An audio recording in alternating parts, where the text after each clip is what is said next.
Hello, everyone. Welcome to another fantastic episode of Who the Hell Asked. Slade and Byron here, and we're going to be covering a pretty busy news week this week. Yeah, we didn't have any last week, but goddamn. Thank you, Rockstar. We're kicking off with you because on the 7th they announced Red Dead Redemption and its DLC Undead Nightmare coming to Nintendo Switch and the PlayStation 4 on August 17th. That's right. And crazy, twist of events here because, again, the PlayStation 4 announcement was kind of a bit of a head scratcher, especially considering that this seems to be just a straight up port of the 360 version of the game. Yes. Which already is not exactly the best look, in my opinion, in the day of 2023.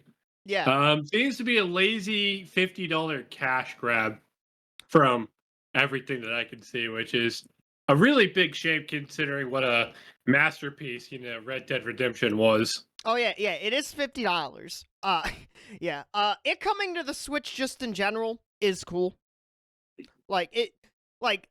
It's whatever that the Switch version is like a 360 port. It's whatever because it's the Switch. It's not that powerful.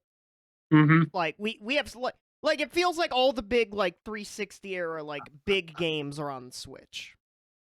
I could be wrong for on sure. that, but yeah, PS4 players can play it via backwards compatibility with PS5. Not even natively porting it to the PS5, but whatever. Again, crazy decision.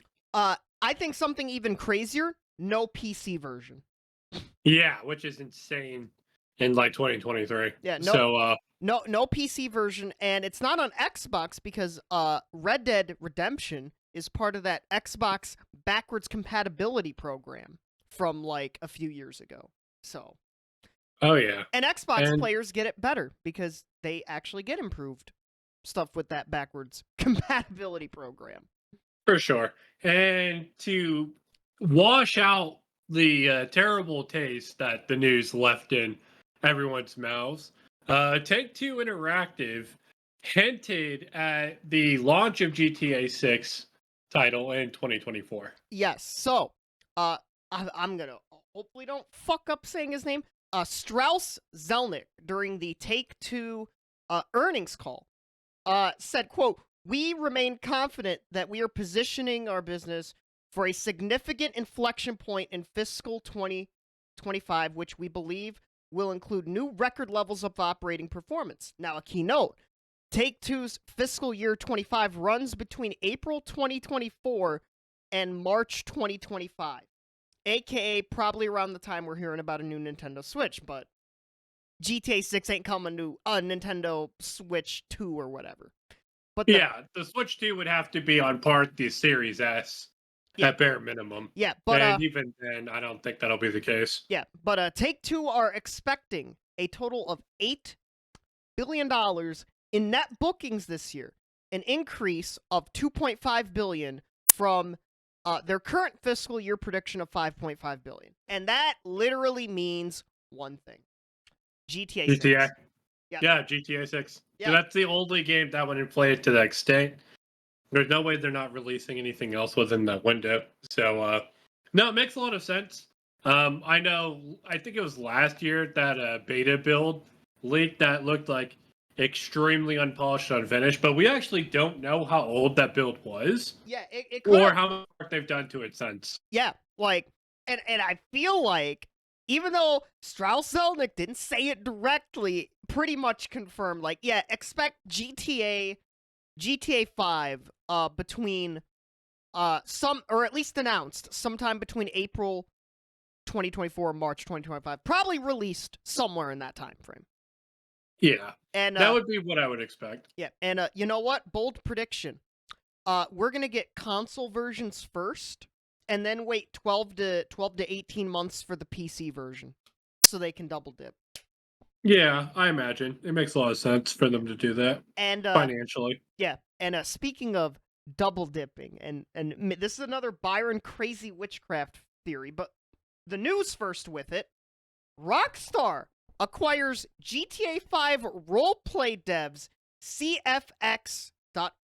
So, if you don't know, GTA 5 roleplaying is fucking huge. It's very popular. It's insane. Like, think Among Us 2020 and 2021 levels of popularity. Like, it's that popular. But yeah, the group is behind the GTA and Red Dead's most popular tools for, modding and stuff. So crazy acquisition. Yeah.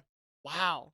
And honestly, good on them, because like, Yeah. when you think about like people who mod, popular games as their favorite games and whatnot, it feels like we talk so much about companies like Nintendo that go out of their way to cease and desist these mods or shut them down and whatnot. It's always nice to see very large publishers and developers back these modders and even give them jobs in this case, which is fantastic. It's great. Yeah, like it's great for them.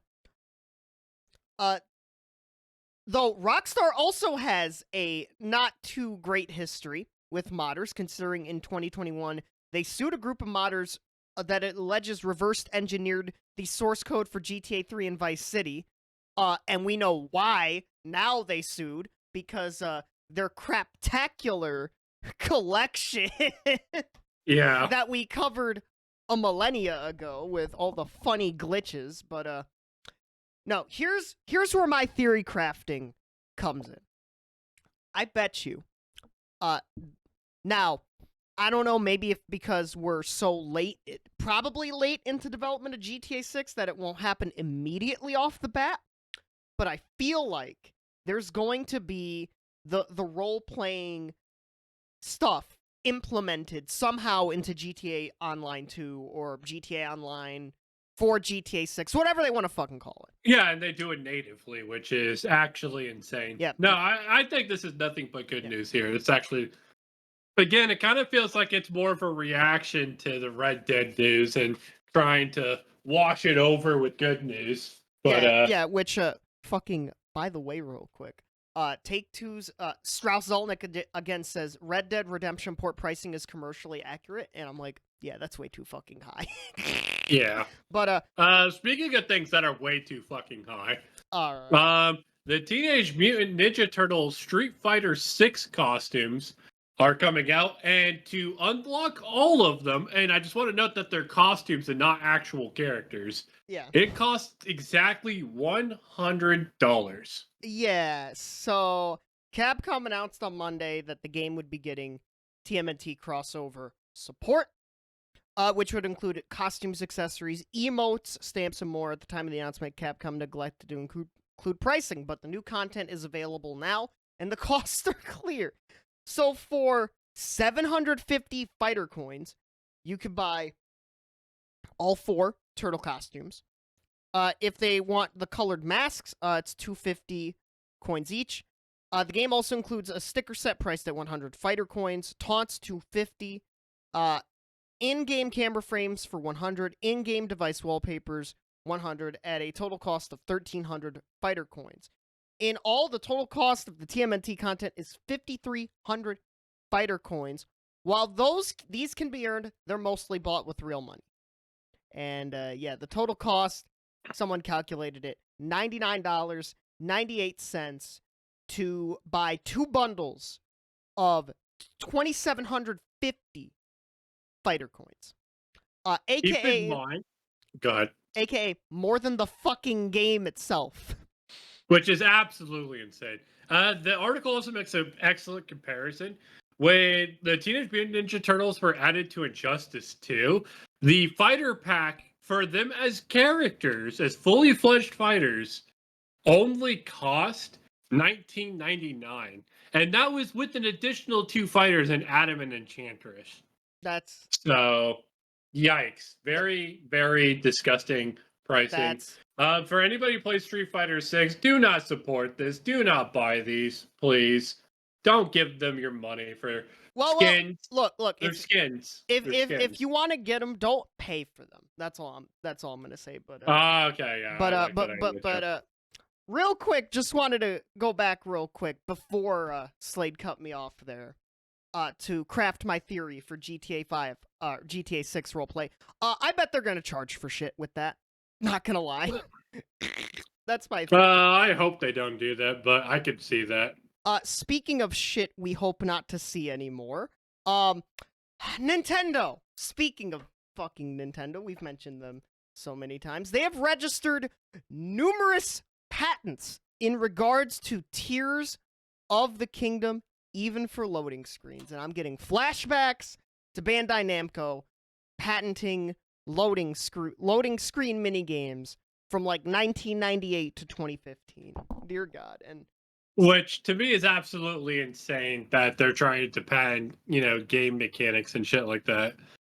yeah, which, you should not be able to patent game mechanics, no matter I the think that should be company. illegal. Yeah, but some of these patents are of some of the major mechanics. And Slade is someone who has played Tears of the Kingdom.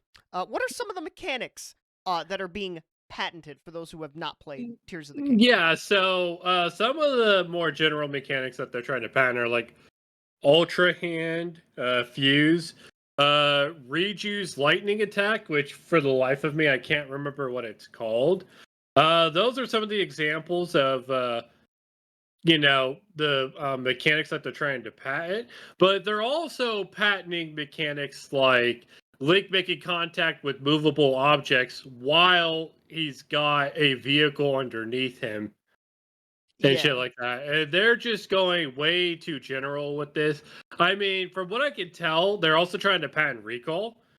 It feels like they're just trying to patent like literally every like fucking buzzword in terms of like Link does this happens in their game. Yeah. And it's just like there's absolutely no shot that any of this should go through. Especially recall. That's like what the hell? Yeah, like I've like I gave one example earlier with Bandai Namco patenting loading screen minigames. Obviously, the other big example is Warner Brothers patenting the Nemesis system seen in Shadow of Mordor, which that mechanic has not been back in a single WB game. Go fucking figure, but yeah, but please, I hope somehow, some way, patents for game mechanics stop. And speaking of, That's a general. yeah, Because like if someone has a great example, it's like Coca-Cola attempting to patent putting liquid in bottle. yeah, holy shit, yeah, that is way too generic of a Yeah, patent. it's Yeah, like holy shit. like either change how patents work to make them hyper specific, or just don't let game companies patent game mechanics, or just in general. But Yeah, it honestly shouldn't be a thing. yeah. But moving on to more Nintendo news, or I guess you could say it's a partner of theirs. The Pokemon Company absolutely watched the 2023 World's VGC tournament. So before Slade gets all Pokemon nerd on you all, because he has more of the Pokemon knowledge, I'm going to quickly explain what happened. So Pokemon VGC players are getting hit with DQs and other penalties at Pokemon World Championships, which I believe is the major Pokemon event each year for like Pokemon Go Championships, the video games, the trading card game, etc. And That's right. yeah, and many of the top players are reporting getting DQ'd or taking losses as the result of using generated or modded Pokemon during the tournament. Players at World have either had the Pokemon removed from their teams, resulting in a significant handicap in later matches, or totally removed from tournaments. And we have some tweets on the screen from Brady Smith and Roberto Parente getting DQ'd. And Slade, go on, be a Pokemon nerd.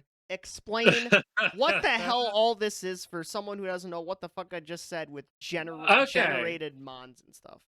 Okay, so let's talk about VGC because that's where most of like the botching happened. And yes, a lot of it was because players in fact did cheat and they did ignore the rules, which is you cannot modify a Pokemon's stats or items or like, force spawn them in with like PK Hex or anything like that.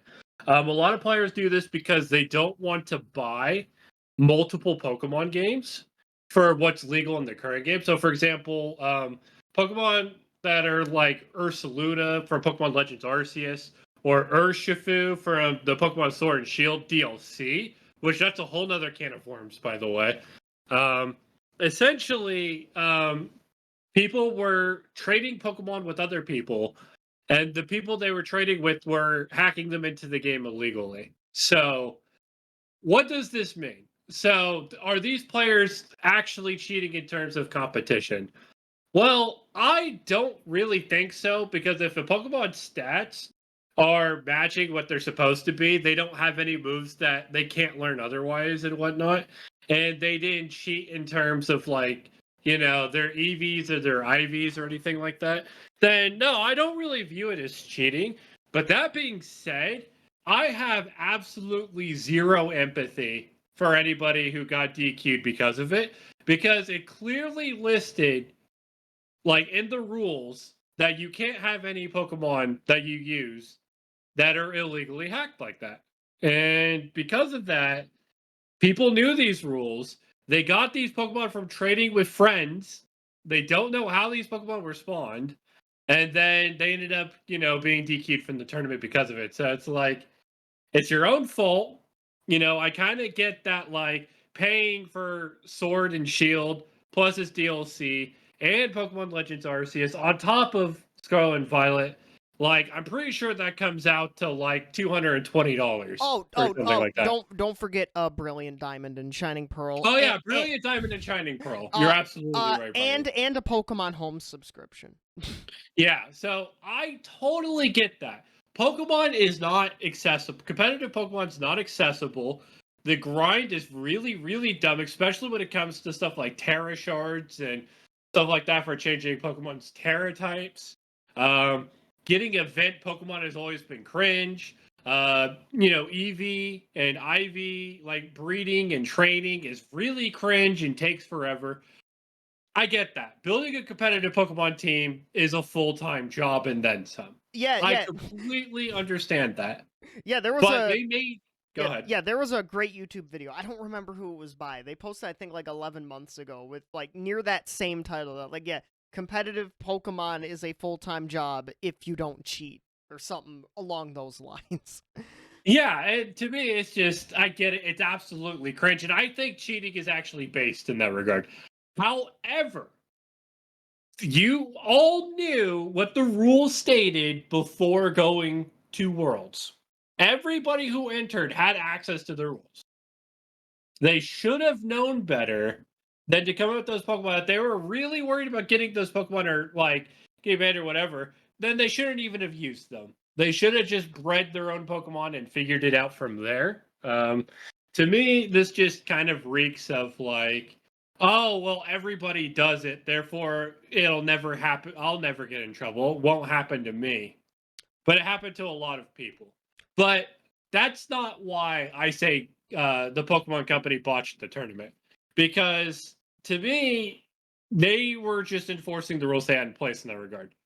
Where they botched the tournament was every single match in top 16 simultaneously disconnected.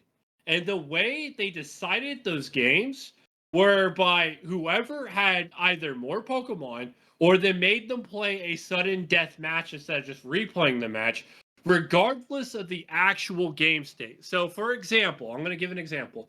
Let's say somebody has 2 Pokemon left versus somebody with 3 Pokemon left. These 2 Pokemon that are left on one person are hilariously buffed to high hell and are basically capable of sweeping the other player. And the other player's 3 Pokemon are all half dead, and basically the game's over. The game DCs. So even though player 1 with 2 really buffed Pokemon ready to just win the game from there had a better game state, they still lost because the opponent had more Pokemon because of the shitty servers that, Nintendo, Game Freak, and just how terrible Scarlet and Violet are in general caused that whole situation. And that happened to literally every single match in top 16 simultaneously. Huh. And there's a lot of people who would have won those sets that didn't get to move on. Huh. This is on top of the whole controversy, even though I don't really think it's that controversial, for people hacking in Pokemon and then getting DQ'd all over the place. But the problem is they didn't even DQ them right as they entered the tournament. They let them play multiple rounds and eliminate other players before then DQing them. Yeah, like I'm gonna give my not Pokemon outsider like take. I'm like, first off, one thing in my head is maybe just like kill. Considering how the state of other esports, I'm surprised that the Pokemon VGC is as popular as it is. I know Pokemon's popular, but like esports are fucking dying right now. So I'm like, maybe eventually the VGC should just like go, but I know that's never gonna happen. No, I think VGC is going to be popular because, like, the thing is, Pokemon's such a popular franchise, selling 15 to 20 million units for every title that they put out there. Yeah, every main title minimum. Yeah, minimum. But maybe and I know a popular tool some top players use is Showdown to, obviously try out teams, try out stuff, see what the new meta is. And I saw a tweet, I think it was from Ultima Shadow X, is like, fucking yeah, they want you to try to like grind shit for Pokemon, but the meta could change all of a sudden and you're fucked. Yeah, that's in that regard. Tools like Showdown exist. That's why people hack Pokemon, because the meta can suddenly change and all of a sudden you're fucked. But the problem is they didn't enforce this rule anywhere but Japan. So like in the US, Korea, and other places where they had regionals to qualify for the World Championship, like they largely looked the other way when it comes to people hacking in their Pokemon. Yeah, like so like if the Pokemon Company, if Game Freak, whoever run the VGC and stuff wanted to be serious, maybe they should work with Game Freak and be like, hey, maybe we should insert like some tools, some official tools, to help players maybe like make their own version of Showdown, and like, because it would be a corporation, attach it to something like Pokemon Home, add that to the sub, up the price of that, because they would if they do something like that, which absolutely. And you know what? Honestly, I've been saying this ever since Gen 6, and now I believe it even more so than ever. They need to just add fucking sliders to all the Pokemon. Like for their stats, their IVs, all that shit. They need to just put sliders on the bitches and make it a post-game only thing, so it doesn't, quote-unquote, ruin the casual playthrough. Yeah, I was gonna say, maybe make it an unlockable after, like, you beat the gyms or whatever. Or the champion or whatever the post-game is. Just make it like an end-of-the-game thing. Like, you've now unlocked the ability to customize your Pokemon's natures and stats without having to farm for items and grind, like, an absolutely ridiculous amount of, like, Terra shards, something like that. Just make it to where it's brain dead easy, you're done, and it's over with. Yeah, like... And that's why people cheat, because people don't want to waste weeks upon weeks on end just building a team, not even practicing with it, not even playing against other people or anything like that. Just breeding and raising up the Pokemon. Yeah, like, that's too much of a time sink. Yeah, that's my thought. Make it easier. If you want to keep supporting this esport, which is like the esport, at least globally, because I know in Japan there's a big Splatoon competitive community. But overall, globally, if this is the one esport Nintendo will actually give a shit about, maybe try to make it easier. Game Freak, Pokemon Company, Nintendo, make it easier for people to not spend an Eternia to just try to make a competitive team with the meta suddenly changing like a week and a half later or some malarkey like that. Well, I mean, here's what's crazy to me. I saw a very well worded like tweet. Mm-hmm. If this is the kind of support Nintendo wants to give to like an esport they actually care about, maybe other esports like Smash or Splatoon are just straight up better off without them. Now, which is actually insane. I don't know if Nintendo themselves are making the decisions. Maybe this is a Pokemon Company international. I'm pretty sure this is all a Pokemon Company decision, thing. But I mean, or yeah, I'm pretty sure it's it. But yeah, like I don't know. Like, Nintendo and esports just seem to not mix well, and honestly, maybe would be better off if Nintendo just left the esports community just to do whatever at this point. Yeah, honestly, or at this point, but like, you know what? You guys could do whatever. Just give us a cut of the money, and fucking, we'll mind our own business. Or That's what Nintendo should do. We'll take a cut of the money. Just we'll mind our own business. but you got Advertise it, whatever. Like, it's fine. yeah. Jesus Christ. Like, things like this make me so glad I could give less of a fuck about Pokemon. And I know a lot of people care about Pokemon. It's a very important franchise to a lot of people. But my God, am I glad sometimes that I couldn't care less for Pokemon. Yeah, honestly, Oh, this whole thing's a disaster. God. So that is all of the news we have for this week. I know there's some other things that happened, but Yeah, what a fucking week. What a yeah, disaster of a week for gaming. yeah. news. Outside of like GTA 6 coming out in a year, Yeah. and then the mod support, like they're actually hiring them. Yeah, like I'm curious. Not great news. Yeah, I'm curious to see how what will happen with that, considering potentially we're very late into GTA 6 development. But we'll keep up with that. We'll keep up with all the other news and all that good stuff. So this has been Byron, And this has been Slade. and we will see you all next week for that dose of gaming news. Bye bye, everyone.